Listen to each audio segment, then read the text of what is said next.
Halo teman-teman, balik lagi di Suprayonosi. Pada video kali ini kita akan membahas soal-soal bahasa Indonesia, diskusi set 2 ya bahasa Indonesia untuk persiapan Undip 2026 yang sebentar lagi dilaksanakan. Baik, tanpa berlama-lama, siapkan alat tulis dan buku catatan kalian. Kita langsung di soal pertama. Kata non-formal pada bacaan di atas dapat ditemukan pada kata non-formal,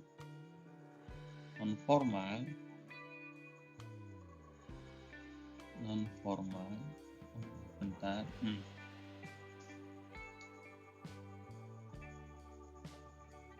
Non-formal itu sama dengan bahasa tidak baku ya.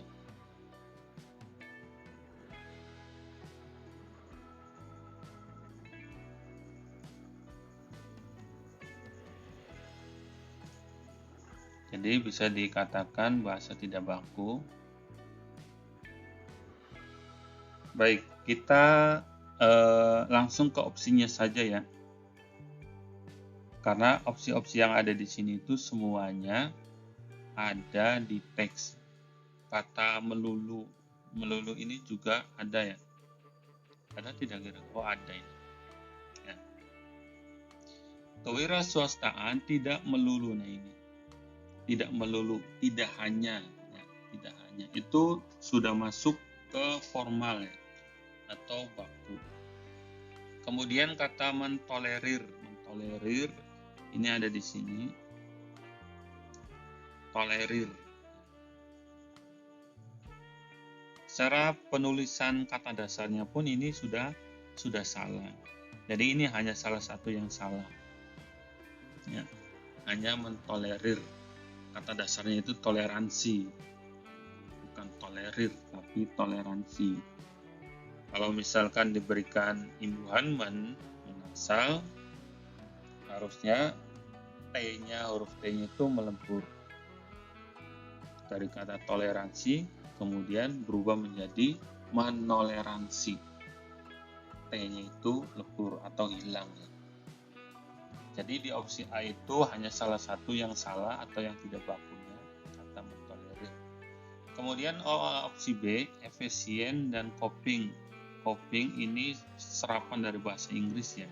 Kalau dari bahasa Inggrisnya itu menggunakan huruf C. Nah, kita serap menggunakan bahasa Indonesia menjadi huruf K. Ya. Efisien dan coping ini sudah sesuai atau sudah baku. Kemudian memproses. Nah, ini memproses ya. Menasal, bunyi nasal ketika bertemu dengan huruf PTSK, dia secara otomatis akan lebur. Tapi dalam kata proses itu tidak berlaku. Ya. Jadi PTSK itu lebur ketika bertemu atau bertemu dengan huruf PTSK itu, kemudian setelah huruf PTSK itu dia hurufnya itu huruf vokal ya. Huruf vokal atau huruf hidup. Huruf vokal atau huruf hidup. Contohnya di sini mentolerir. Nah, ini setelah T itu ada huruf O. O itu termasuknya huruf vokal. Jadi huruf T-nya itu harus lebur atau lenyap ya, atau hilang. Nah, tapi kalau kata memproses, kata proses itu setelah P-nya itu huruf R, huruf konsonan ya. Jadi tidak berlaku. Tidak berlaku peleburan atau penghilangan. Jadi tetap penulisannya itu memproses. Kemudian contoh yang lain memproduksi dan sebagainya ya. Jadi setelah kata PTSK itu huruf konsonan, maka tidak berlaku peleburan. Kemudian efisiensi juga sudah betul. Di opsi D ada beresiko dan mentolerir. Tadi ya, tolerir itu sudah salah. Kalau yang beresiko ini juga salah, harusnya menggunakan huruf I, berisiko, karena kata dasar atau kata awalnya ini kan dari bahasa Inggris ya, risk, R-I-S-K ya, kemudian diadopsi ke bahasa Indonesia menjadi risiko ya. Jadi harusnya penulisannya adalah berisiko. kemudian menoleransi. Jadi yang D ini dua-duanya itu tidak baku atau salah atau non formal. Kemudian yang E itu memproses betul, beresikonya tidak betul ya. Jadi yang dua-duanya salah itu hanya ada di opsi D. Gitu ya.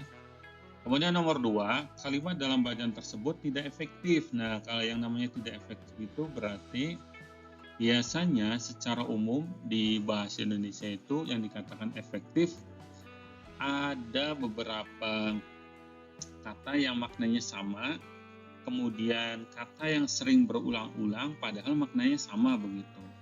Kemudian disampaikan lagi di klausa-klausa selanjutnya. Nah, itu juga termasuknya tidak efektif. Atau dalam satu kalimat ada beberapa kata yang maknanya sama gitu, agar supaya maju ke depan, kemudian mundur ke belakang. Nah, itu juga termasuknya tidak efektif.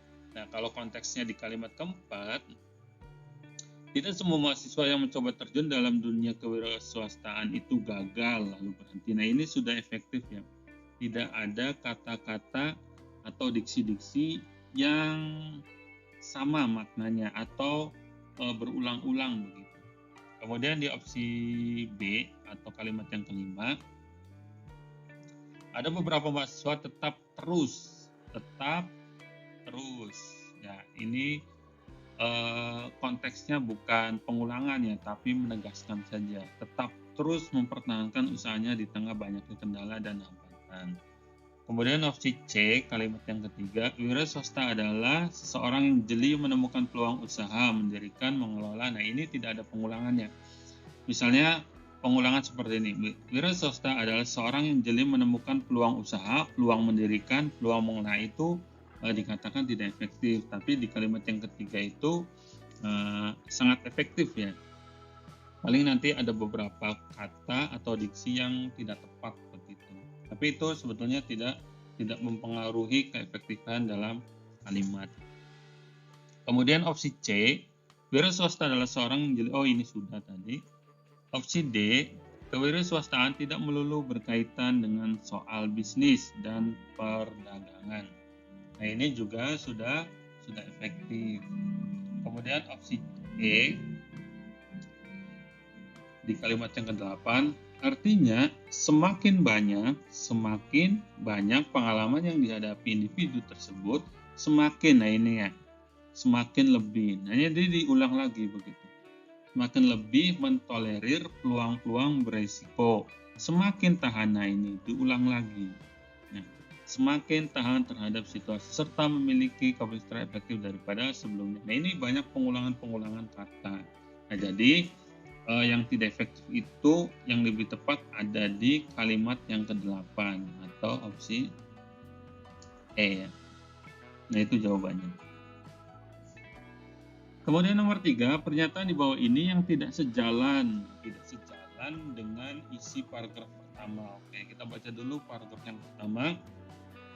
Kewirausahaan tidak melulu berkaitan dengan soal bisnis dan perdagangan. Nah, ini kewirausahaan ini penjelasannya ada di kalimat-kalimat setelahnya ya. Nah, ini dapat diartikan sebagai semangat, sikap. Nah, ini sebetulnya masih satu kesatuan ya, meskipun sudah berbeda kalimat, tapi poinnya itu satu kesatuan dan tidak lepas begitu. Baik, kita padankan dengan opsi A ya. Inovasi dalam kewirausahaan tidak harus merujuk pada usaha yang belum pernah ada. Inovasi ya. Nah, inovasi ini sudah disampaikan di kalimat yang kedua. Jadi ini sejalan ya. Nah, ini ada nih. Inovasi. Ini dengan meningkatkan efisiensi ini juga masuk ke inovasi. Usaha dan atau kegiatan pada mencari menciptakan teknologi produk baru. Nah, produk baru ini pengembangan produk baru atau pengembangan masuk juga ke ranah inovasi meningkatkan efisiensi. Nah, di opsi A itu sudah sesuai atau sejalan dengan pernyataan di paragraf yang bukan paragraf, di kalimat yang pertama.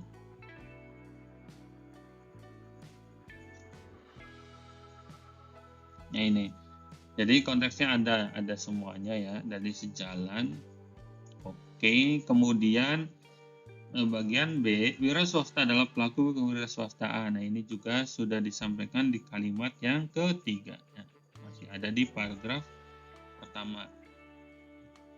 Jadi ini sejalan dengan paragraf pertama.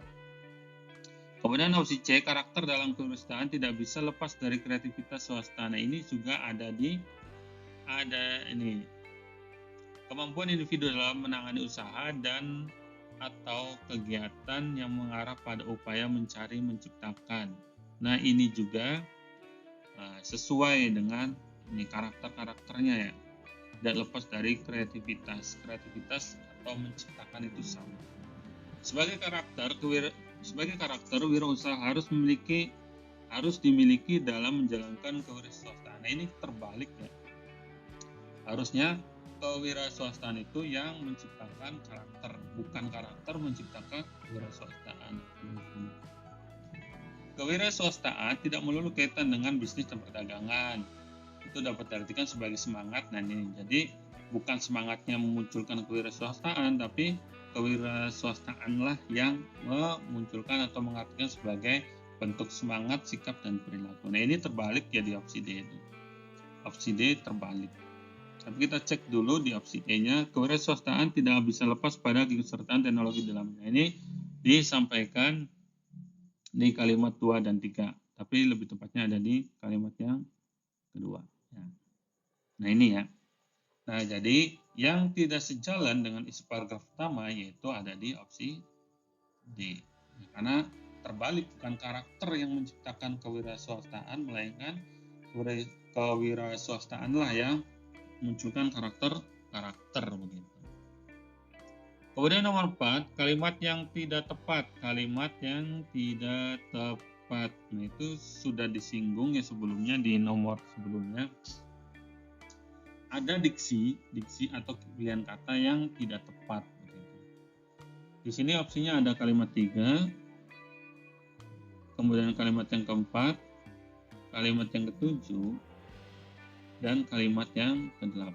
Untuk yang ke-9 tidak ada, jadi gugur ya. Jadi kita fokus ke A, B, C, dan D. Baik, kita baca sepintas dulu. Wira swasta adalah seorang yang jeli menemukan peluang usaha, mendirikan, mengelola, mengembangkan, dan melembagakan usahanya, di mana kelangsungan hidupnya tergantung pada tindakan sendiri. Tidak semua mahasiswa yang mencoba terjun dalam usaha kewirausahaan itu gagal lalu berhenti. Kemudian kalimat ke-7, berdasarkan penelitian ditemukan bahwa wira swasta yang sudah merasakan berbagai pengalaman sejak merintis usaha hingga berjalan stabil memiliki kemampuan memproses informasi, kemampuan mengambil keputusan, dan kognitif lainnya yang lebih baik daripada wira swasta pemula. Kemudian yang terakhir, artinya semakin banyak pengalaman yang dihadapi, individu tersebut semakin lebih mentolerir peluang-peluang beresiko. Nah ini di kalimat yang ke-8 itu bukan tidak tepat ya, tapi banyak kata-kata yang tidak efektif saja begitu. Tapi secara umum diksi yang dimunculkan itu sudah sesuai, hanya saja ada kata-kata yang berulang-ulang muncul begitu. Tapi sebenarnya sudah tepat begitu ya. Kemudian yang nomor 7 pun secara struktur sudah betul ya. Secara pemunculan diksi-diksi yang disampaikan itu sudah sesuai. Begitupun dengan di kalimat yang keempat. Nah, kita bedah di kalimat yang ketiga ya. Wira swasta adalah seorang yang jeli menemukan peluang usaha, mendirikan, mengelola, mengembangkan, dan melembagakan usahanya, di mana kelangsungan hidupnya. Nah ini ya, jadi di sini ada kata di mana. Karena konteksnya perpindahan dari klausa 1 yang kemudian ke klausa 2, maka seharusnya menggunakan konjungsi ya, bukan preposisi atau kata depan, melainkan konjungsi, bisa menggunakan yang gitu. Atau bisa juga diberhentikan begitu dengan menggunakan kata dan atau serta kelangsungan hidupnya tergantung pada tindakan sendiri, karena ini konteksnya itu memang sudah berbeda klausa begitu ya. Jadi fokus di mana itu sebetulnya lebih condong untuk atau bentuk pertanyaan ya, untuk menanyakan tempat. Jadi ketika dia berada di tengah-tengah dalam suatu kalimat itu sebetulnya tidak tepat. Nah, jadi jawaban yang paling tepat dari kata atau diksi yang tidak tepat itu terdapat pada kalimat yang ketiga. Kemudian selanjutnya nomor 5, perbaikan kalimat 6. Coba kita lihat. Belajar dari pengalaman-pengalaman tersebut akan membantu mencapai hasil yang lebih positif di masa. Nah ini ya, di masa. Di itu sebetulnya untuk menunjukkan tempat. Kata masa itu menunjukkan waktu. Jadi ini sudah tidak tepat ya. Di masa harusnya menggunakan kata pada, preposisi pada atau kata depan pada. Pada itu menunjukkan waktu. Mencapai hasil yang lebih positif pada masa yang akan datang. Nah ini koma, penulisan koma karena ininya dannya itu bukan rincian, maka komanya itu sebenarnya tidak perlu ya. Bukan sebetulnya, tapi memang tidak perlu. Dan keberhasilan merupakan buah dari, nah ini juga masuknya kompleks setara. Jadi saya menemukan dua permasalahan. Yang pertama, di harusnya menggunakan pada, kemudian penggunaan tanda baca koma ini tidak seharusnya ada, karena memang kalimat nomor 6 itu kompleksnya itu kompleks setara, kemudian tidak ada perinciannya, maka tanda baca koma itu tidak diperlukan. Baik, kita geser ke opsinya ya. Belajar dari pengalaman-pengalaman tersebut akan membantu mencapai hasil yang lebih positif di. Nah ini sudah anggap itu sudah salah ya, karena sudah dianalisis di kalimatnya.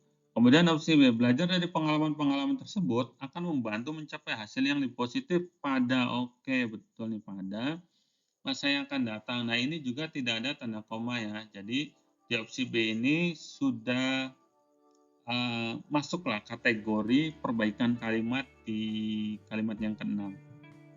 Dengan belajar, nah ini ada kata dengan belajar, ini sudah tidak efektif ya. Tapi kita lihat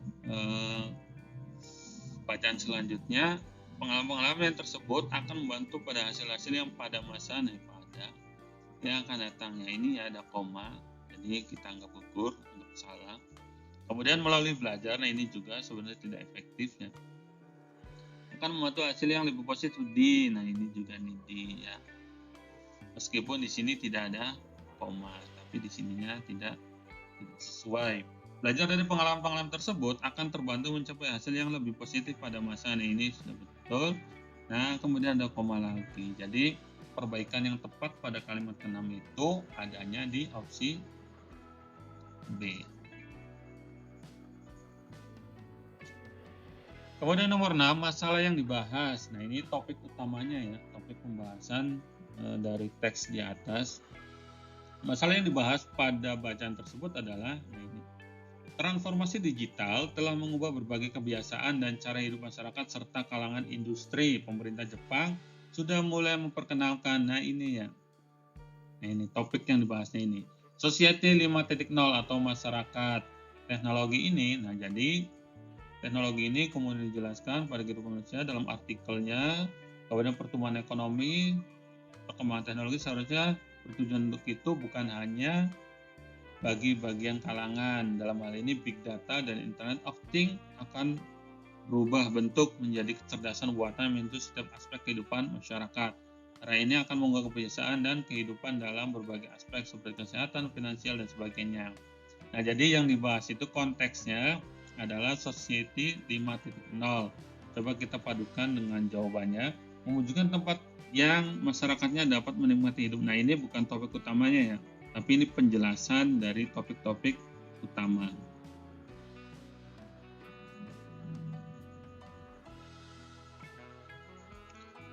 Kemudian untuk B, isi artikel. Nah, ini juga bagian ya. Ini bagian, ini juga bagian. Urgensi penerapan Society 5.0 yang memperkenalkan. Nah, ini ya. Nah, jadi yang dibahas itu tentang urgensi penerapan Society 5.0 yang diperkenalkan pemerintah Jepang. Coba kita lihat di opsi D. Pentingnya masyarakat, ini juga masuknya ke bagiannya. Tingkatkan kehidupan dan kebiasaan masyarakat. Jadi jawaban yang paling tepat di nomor 6 itu adalah urgensi penerapan Society 5.0 yang diperkenalkan pemerintah Jepang. Kemudian nomor 7, makna kata laman. Laman itu homepage ya kalau bahasa Inggrisnya. Laman atau homepage, pada homepage lah penulisannya. Atau bisa dikatakan sebagai halaman utama ya. Ini sudah ada jawabannya. Kalau situs dengan laman itu berbeda ya. Situs, kemudian tautan itu padanannya itu link atau tautan. Apalagi pencarian browsing itu sudah berbeda, kemudian alamat juga berbeda. Jadi padanan kata laman itu adalah halaman utama dari kata ini. Pada halaman utama Japan Economic Foundation, tujuan penerapan ini. Kemudian kita nomor 8. Untuk nomor 8, kata ini dalam kalimat 4 merujuk pada kata ini. Penerapan ya. Penerapan ini berarti kita harus merujuk ke kalimat sebelumnya. Karena yang dibahas kalimat sebelumnya adalah teknologi, bisa jadi nanti jawabannya adalah teknologi digital ya. Teknologi digital diaplikasikan dan berpusat pada kehidupan manusia.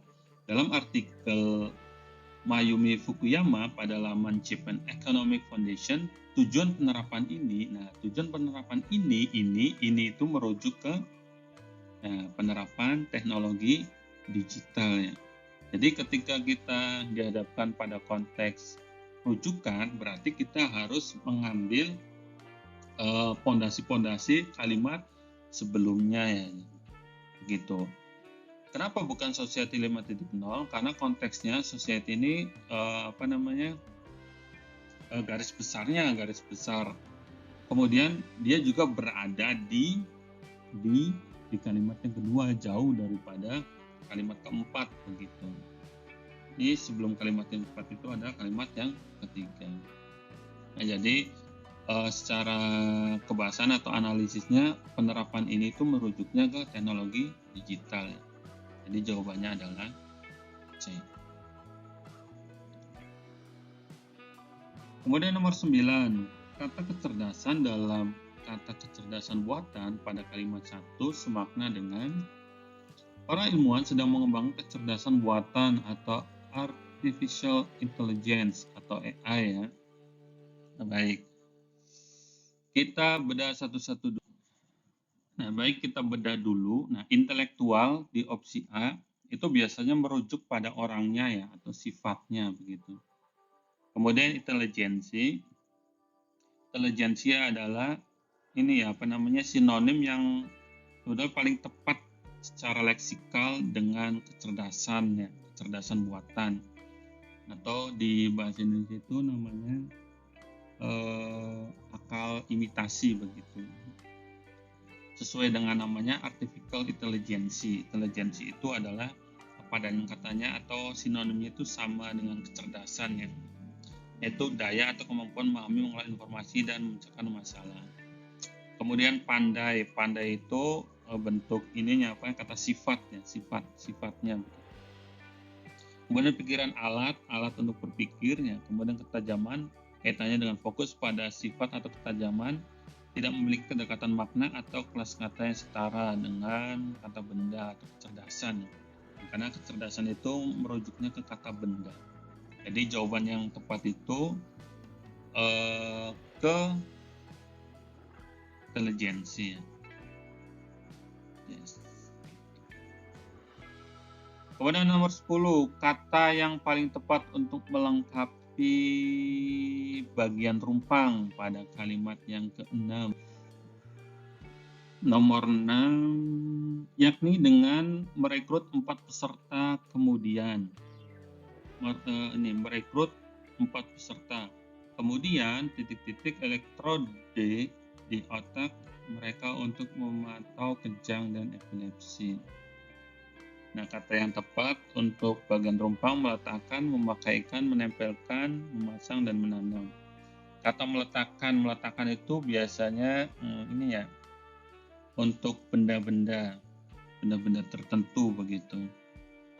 Nah, ini kurang teknis ya untuk konteks pemasangan alat medis begitu. Ini kan kaitannya dengan alat medis. Ya. Mereka memantau kejang dan epilepsi. Kemudian untuk bagian B, memakaikan, lebih cocok untuk memakai ini ya, biasanya aksesoris bukan alat ya, aksesoris dan sebagainya. Kemudian opsi C, menempelkan, biasanya digunakan untuk alat di permukaan kulit ya, seperti IKG standar atau kurang tepat untuk. Nah, jadi untuk ini kurang tepat ya.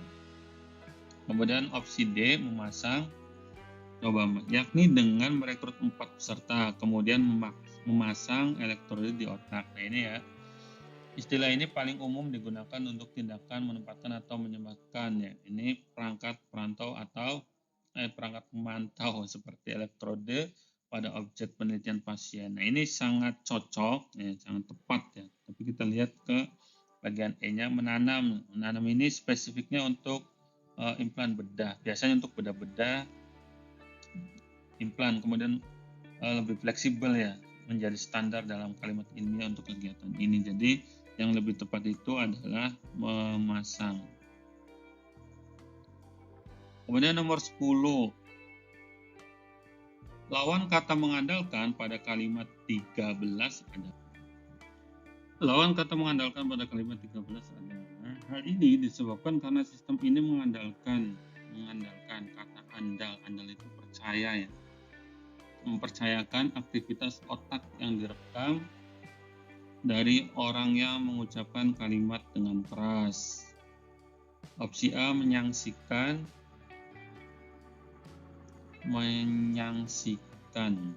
sanksi ya, kata dasar sanksi atau ragu, kemudian menyepelekan, menganggap enteng ya, membiarkan itu ini ya, bodo amat begitu, tidak peduli, meremehkan, tidak penting, remeh itu tidak penting, melupakan,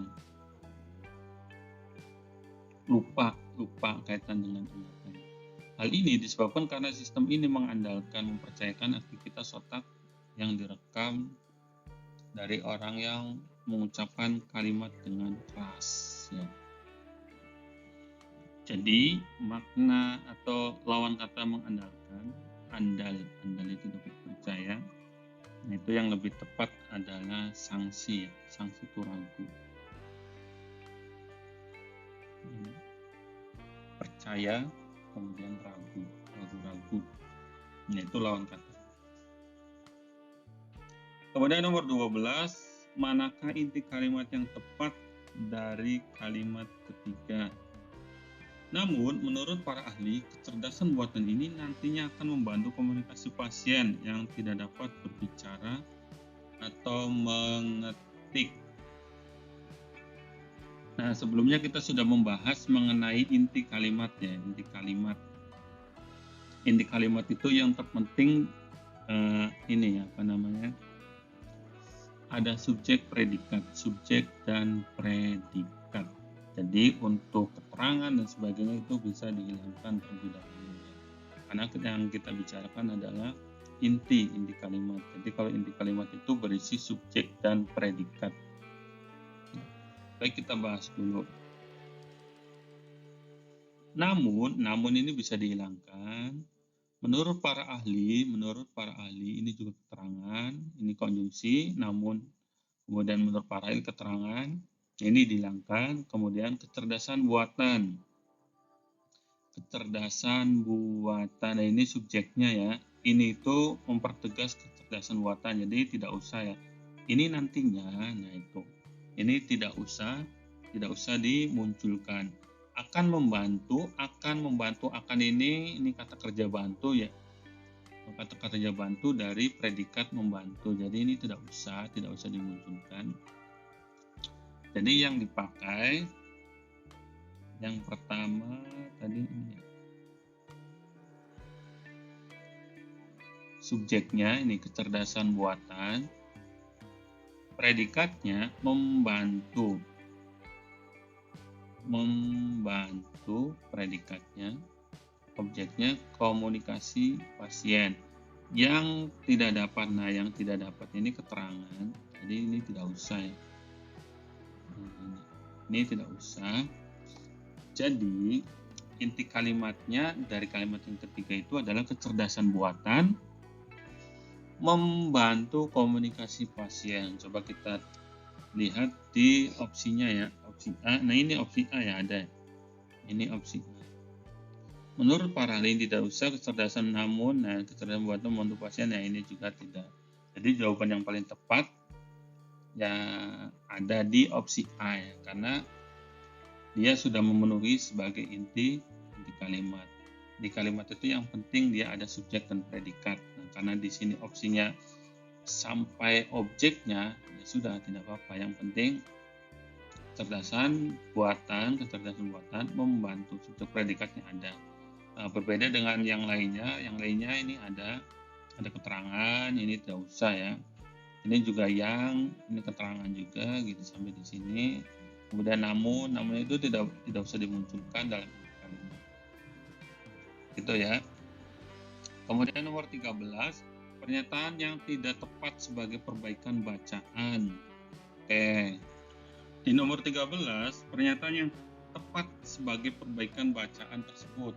Yang pertama di opsi A, menghilangkan tanda koma setelah kata mengatakan pada kalimat 11. Kita lihat, tim peneliti mengatakan, walau masih ada kesalahan, tetapi keakuratan sistem baru ini jauh lebih banyak pasien disabilitas yang tinggi. Jauh lebih tinggi dibandingkan pendekatan sebelumnya. Oke, udah ngeblank. Nah ini sudah betul ya, sudah betul. Tim peneliti mengatakan, ini sebagai pembatas keterangan ya, menerangkan. Dia harus ada koma. Biasanya dalam keterangan setelah keterangan itu disertakan koma. Kemudian untuk opsi B, menghilangkan kata karena dalam kalimat. Hal ini disebabkan karena sistem ini mengandalkan aktivitas. Coba kalau dihilangkan ya. Hal ini disebabkan sistem ini mengandalkannya. Nah ini konteksnya ini untuk kalimat efektif ya. Secara struktur ini sudah tepat, hanya saja secara penulisannya itu tidak efektif. Nah, karena yang ditanyakan itu ketepatan dalam perbaikan, maka ini dianggapnya tepat ya. Kemudian mengganti kata di menjadi pada dalam kalimat 4. Coba lihat. Misalnya di mereka yang memiliki suatu sindrom. Nah, di itu biasanya menunjukkan tempat. Di mereka itu adalah objeknya ya. Objek atau sasaran suatu tindakan. Nah, maka betul ya, jadi di-nya itu harusnya diganti kata pada, karena fungsi pada itu selain menerangkan waktu, dia juga berfungsi sebagai ini ya, menerangkan objek atau sasaran. Nah ini kan misalnya pada mereka yang memiliki suatu sindrom, nah itu. Nah siapa ya, ini pasien ini ya, pasiennya. Mereka itu pasien-pasiennya. Jadi harusnya menggunakan kata pada, bukan di. Mereka itu merujuk ini ya, objek atau sasaran, bukan tempat. Gitu. Kemudian menulis University of California dengan huruf miring, betul. Nah, kemudian terakhir menulis angka. Nah, angka menjadi huruf. Nah, untuk huruf itu biasanya 1 sampai 10 ya. Kalau ke sana itu bisa menggunakan angka.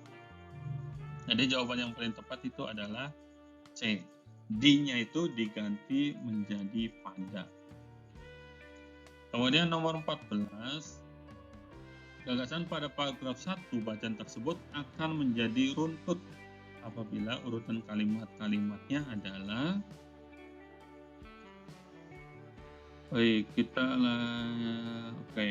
kalimat-kalimatnya ya. Yang pertama kita lihat opsinya nomor 1 semua ya.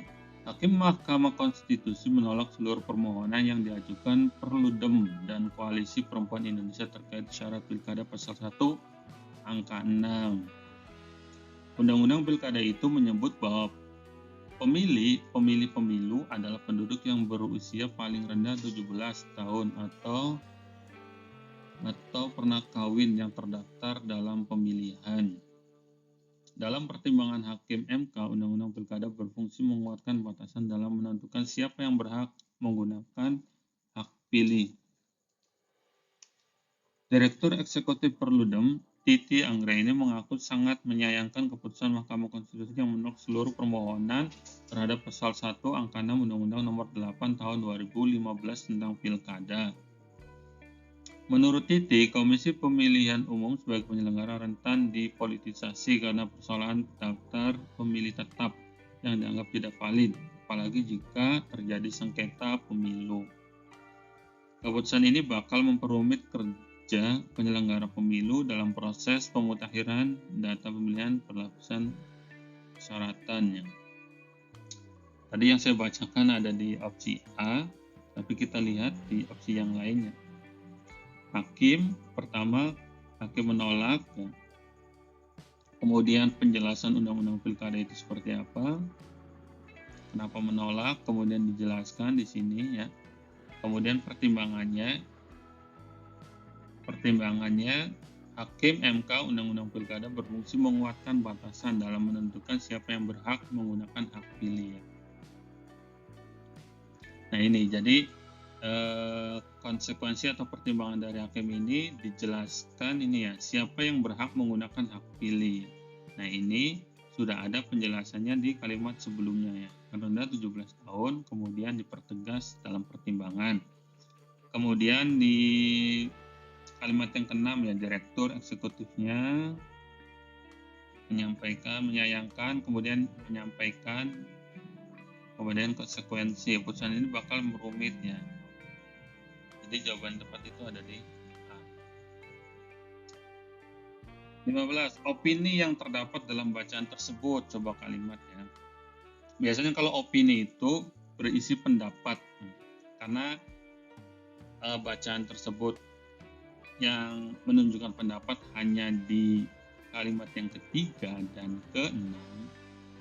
Maka kita fokus ke sana saja ya. Menolak seluruh permohonan. Nah, ini fakta ya, karena ada alasan-alasan yang disampaikan secara data begitu. Ini disampaikan yang mana. Menurut Titi, nah ini kata menurut ini sebetulnya sudah menunjukkan opini. Jadi kita langsung saja ya di kalimat yang menurut, mengatakan bahwa dan sebagainya itu maksudnya ke ya opini. Kemudian 16, penggunaan huruf kapital yang tidak tepat terdapat pada kalimat. Oke, penggunaan huruf kapital yang tidak tepat. Opsi A, kalimat 4. Dalam pertimbangan Hakim MK betul, undang-undang betul. Kemudian Hakim, nah ini kapital, undang-undang juga betul. Nomor 6, Direktur Eksekutif Perludem ini juga betul. Dewan Direktur itu menggunakan kapital. Kemudian nama orang itu juga kapital. Keputusan Mahkamah Konstitusi ini juga kapital ya, karena kelembagaan. Kemudian terhadap pasal betul ini perundang-undangan ya, jadi menggunakan kapital kecuali menghubung atau preposisi juga itu tidak usah menggunakan kapital. Yang C, Komisi Pemilihan Umum sudah betul, sudah punya rentan KPU ya, rentan di polisi persoalan daftar. Nah ini ya, DPT harusnya menggunakan huruf kapital karena ini singkatan. D-nya daftar, D-nya kapital, P-nya kapital, T-nya juga kapital. Tapi kita tilik dulu yang di kalimat 1 dan kalimat 2. Hakim Mahkamah Konstitusi ini betul. Perludem betul. Koalisi Perempuan Indonesia terkait syarat pilkada betul, pasal undang-undang betul. 2 juga betul ya. Undang-undang bahwa pemilu adalah penduduk yang berusia paling rendah. Pemilu juga betul karena kelembagaan pemilihan umum. Nah itu berarti yang tidak tepat itu hanya ada di DPT ya, harusnya menggunakan kapital ya. Kapital itu ada di kalimat yang ketiga. Kemudian nomor 17, kalimat yang tidak logis. Oke, tidak logis. Kalimat yang pertama, Hakim Mahkamah Konstitusi menolak seluruh ini sepertinya sudah logis ya dari kalimat-kalimatnya karena ini merujuknya ke undang-undang. Kemudian untuk kalimat kedua, Undang-Undang Pilkada menyebut bahwa pemilu adalah penduduk yang pernah kawin yang terdaftar dalam pemilihan. Nah, ini agak tanda tanya juga dari pernah kawin yang terdaftar dalam pemilihan. Ini agak kurang gimana gitu ya. Tapi kita lihat yang lain dulu. Menurut Titi, Komisi Pemilihan Umum sebagai penyelenggara rentan dipolitisasi karena persoalan DPT dianggap tidak valid, apalagi jika terjadi. Ya ini oke, logis. 4. Dalam pertimbangan hakim, undang-undang berfungsi menguatkan ini juga oke. Kemudian 5, keputusan itu bakal memperumit kerja penyelenggara pemilu dalam proses pemutahiran data pemilih karena berlaku. Iya, betul. Jadi kemungkinan ada di kalimat yang kedua ya, ini dari kata yang terdaftar dalam pemilihan. Nah ini seharusnya bukan terdaftar dalam pemilihan ya, tapi harusnya itu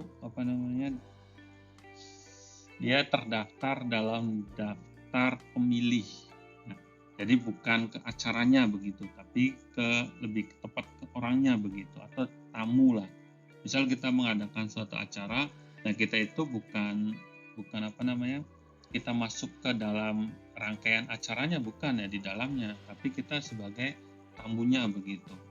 Nah kalau dalam konteks ini kita sebagai acaranya begitu, maka kita tidak ada kaitannya untuk melakukan pencoblosan begitu, atau sebagai orang yang berhak untuk sebagai yang berhak untuk mencoblos atau pemilih gitu. Harusnya kalimatnya itu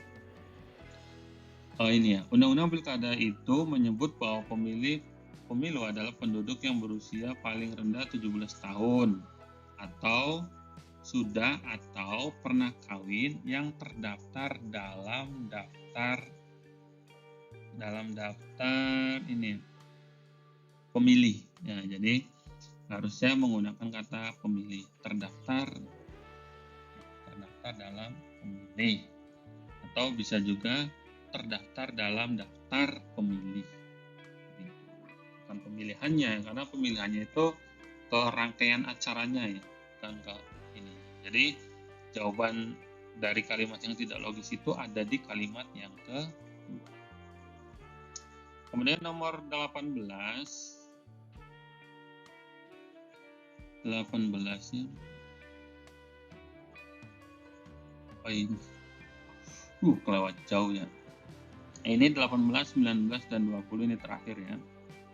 Situasi yang serupa dengan kutipan di atas. Kita baca dulu. Nur Rahman, pria asal Kabupaten Kulon Progo, seringkali mendapat pandangan sebelah mata. Hal ini disebabkan Nur Rahman dikenal orang yang tidak pernah keluar rumah dan bersosialisasi. Bahkan ia keluar rumah bahkan ia tampak tidak pernah bekerja, sehingga menimbulkan gunjingan masyarakat sekitar rumahnya. Namun siapa sangka pemuda yang disangka pengangguran itu merupakan pengelola 50 server yang ada di berbagai dunia. Keren nih. Nah, situasi yang serupa. Oke, seorang motivator terkenal di dunia walaupun seorang difabel, seorang pengusaha kaya raya padahal kayanya berasal dari orang lain. Karena keyakinannya yang kuat, wanita itu dapat membuktikan bahwa ia meskipun diremehkan, anak itu tetap tidak rendah diri untuk berjualan sepulang sekolah. Maksudnya, walaupun tidak terkenal di sekolah, dia mendapat juara pertama melalui ajang sekolah. Nah, ini yang serupa itu ada di opsi A ya. Seorang motivator terkenal di dunia walaupun seorang difabel. Jadi ini situasi di mana seorang itu dipandang sebelah mata. Ya, kita tahu sendiri secara umum melihat orang-orang yang difabel itu paling anggapnya pasti memandang yang sebelah mata begitu. Dianggapnya tidak memiliki potensi, bahkan tidak berguna begitu. Tapi dalam faktanya ternyata bisa dijadikan sebagai motivator. Nah, sama dengan konteks di teksnya ya. Ini seorang Nur Rahman yang dianggapnya pengangguran, tidak punya apa-apa dan sebagainya. Ternyata dia adalah pengelola 50 server yang ada di berbagai dunia. Itu kan keren. Nah, ini serupa ya. Jadi yang serupa dengan kondisi teksnya itu ada di opsi A. Kemudian untuk nomor 19. Nomor 19, lingkungan kebun binatang itu dibuat untuk mempermudah gerak-gerik pinguin, mulai dari melompat, masuk dan keluar air, bersarang dan besarkan anak. Kutipan di atas dapat disempurnakan menjadi lingkungan kebun binatang itu dibuat untuk mempermudah gerak-gerik pinguin. Tuh. Mulai dari melompat masuk dan keluar air, bersarang hingga membesarkan anak. Lingkungan kebun binatang itu dibuat untuk mempermudah gerak-gerik pinguin, mulai dari melompat masuk dan keluar air, membuat sarang dan membesarkan anak.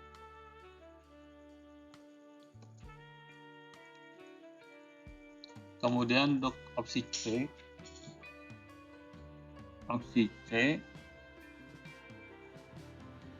untuk opsi C, lingkungan kebun binatang itu dibuat memudahkan gerak-gerik pinguin, mulai dari melompat, masuk, keluar air, membuat sarang hingga membesarkan anak.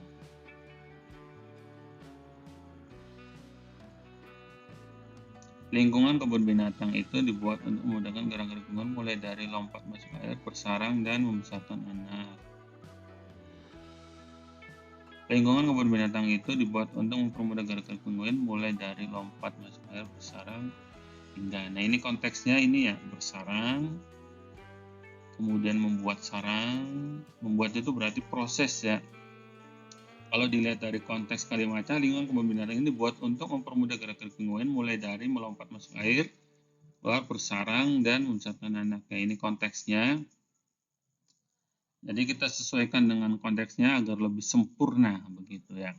Lingkungan kebun binatang itu dibuat untuk mempermudah gerak-gerik pinguin, mulai dari melompat, masuk, dan keluar air, bersarang, hingga. Nah, ini ya ada kata dan. Sedangkan hingga itu menunjukkan paralel atau ini ya ketersambungan. Ada proses begitu. Maka yang lebih tepat itu bukan dan, melainkan hingga. Karena ini masuknya ke ini siklus ya. Masuk ke siklus paralel begitu. Ada keterkaitan begitu. Kalau dan itu nanti menunjukkan penambahan. Nah, dan besarkan anak itu kurang tepat, maka diganti dengan hingga. Di sini ada hingga. Kemudian coba yang lainnya, membuat. Yang membuat itu proses ya. Karena ini kan tujuannya sarangnya emang sudah ada gitu. Jadi pinguinnya itu tidak usah membuat sarang lagi begitu, karena sudah ada sarangnya, tinggal mereka tempati saja begitu ya. Jadi opsi B itu salah. Kemudian ini juga membuat, ini bersarang sudah, dan ini masih sama ya, konteksnya sama dengan kalimatnya. Sedangkan kalimatnya itu memang salah. Kemudian yang terakhir, hingga bersarang hingga membesarkan anak. Ini hampir sama dengan A ya. Coba lihat. Untuk membuat mulai dari lompat air. Lingkungan kebun binatang itu dibuat untuk mempermudah gerak-gerik pinguin. Mulai dari lompat masuk. Nah, ini ada kata lompat ya. harusnya menggunakan kata melompat. Jadi yang tepat itu adalah A. Kemudian terakhir, kata kekayaan dalam kutipan di atas memiliki pola yang setipe dengan kekayaan alam yang dimiliki Pulau Lombok harus dimaksimalkan oleh pemerintah setempat guna menambah spot-spot wisata yang menarik, kediaman, kelautan, kehilangan, kejauhan, dan kebanyakan. Nah, ini untuk nomor 20, kata kekayaan, kata dasarnya kaya ya. Nah, kita kalau melihat setipe berarti kita lihat kata dasarnya dulu. Untuk opsi A, diam. Diam itu lebih ke verba ya, verba. Kemudian laut, nomina. Kemudian hilang. Hilang juga itu masuk ke verba atau adjektifnya juga bisa ya. Kemudian jauh. Jauh itu ini ya, adjektif karena sifatnya bisa juga keterangan begitu. Kemudian banyak itu adjektif ya untuk kata sifat. Nah, yang lebih condong itu ada di kebanyakan karena kaya dengan banyak itu serupa ya atau setipe, sama-sama kata sifat, kemudian maknanya pun memiliki makna yang penuh, kaya begitu ya. Kaya dengan banyak itu makna-makna yang sama begitu. Beda dengan jauh, hilang, laut, dan kediaman. Jadi yang lebih setipe dengan kekayaan itu adalah kebanyakan. Begitu ya untuk pertemuan hari ini, mudah-mudahan bisa dipahami. Mohon maaf atas segala kekurangannya. Sampai bertemu lagi di lain waktu. Dan terima kasih juga sudah menonton video ini. Beri dukungan dengan memberikan like dan subscribe. Terima kasih.